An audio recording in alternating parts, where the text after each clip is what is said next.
Vamos para João, capítulo 8. Vou ler do versículo 1.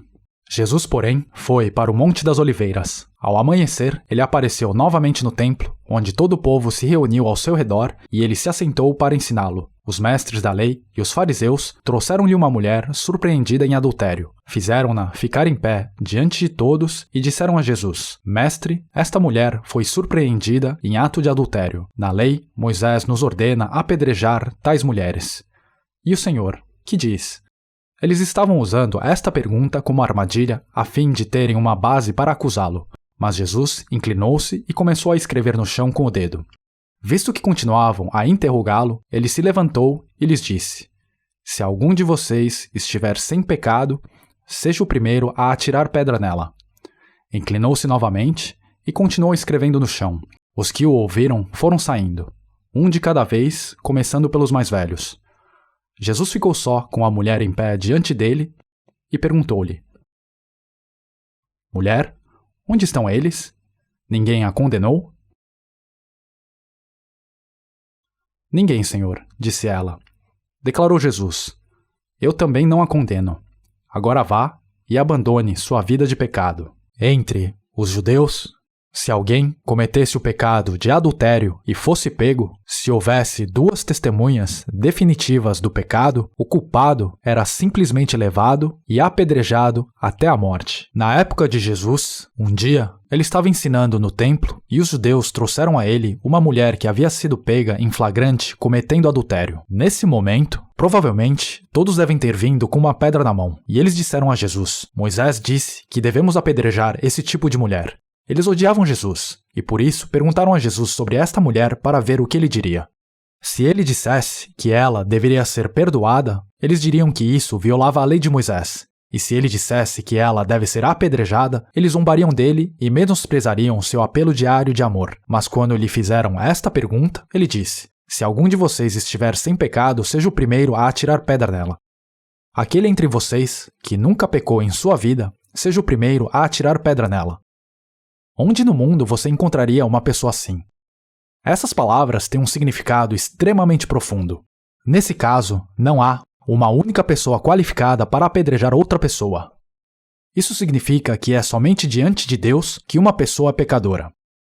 Cada uma dessas pessoas sentiu peso na sua consciência e foi embora. Então, Jesus voltou-se para a mulher e fez-lhe uma pergunta. Esta mulher tinha acabado de ser pega em flagrante de adultério e foi arrastada até Jesus. Seu rosto teria ficado branco como papel e ela teria desistido de todas as esperanças de viver.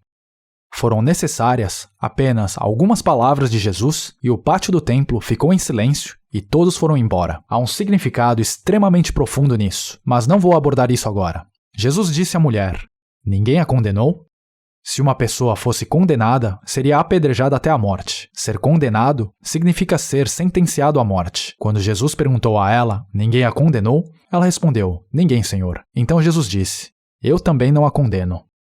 Vejam isso. Existe algum pecado que não pode ser perdoado diante de Jesus? Esta mulher foi pega em flagrante de adultério. Ela tinha sido vista cometendo esse pecado. Não havia mais nada a ser dito. Era justo que ela fosse apedrejada até a morte. Mas apenas uma pessoa que não tinha pecado estava qualificada para atirar uma pedra dela. Jesus não tinha pecado. Mas Jesus também disse: Eu também não a condeno. Em outras palavras, ele estava dizendo que a perdoou. Em vez disso, Jesus tomou sobre si o pecado dela. Pensem sobre isso. Que tipo de pecados vocês cometeram? Que tipo de pecados cometeram vivendo neste mundo? Essa é a questão. Não importa quais pecados tenham cometido, Jesus não te condena por esses pecados. Jesus não te condena. Repita depois de mim: Eu também não a condeno. Jesus não estava dirigindo estas palavras apenas para esta mulher. Se olharem na Bíblia, na carta de Tiago, descobrirão que diz: Adúlteros, vocês não sabem que a amizade com o mundo é inimizade com Deus? Quando diz adúlteros e adúlteras aqui, isso é o que somos diante de Deus quando viramos as costas para Deus e fazemos amizade com o mundo. Isso é o que significa. Somos pecadores que amam apenas o mundo, só dão importância a assuntos relacionados à nossa vida física e cometemos adultério diante de Deus de todas as formas. Em outras palavras, somos pecadores, mas o Senhor declarou: eu também. Eu, aqui, significa o Senhor, que está qualificado para nos condenar. Eu também não a condeno. Esta declaração é uma declaração em relação ao seu pecado também.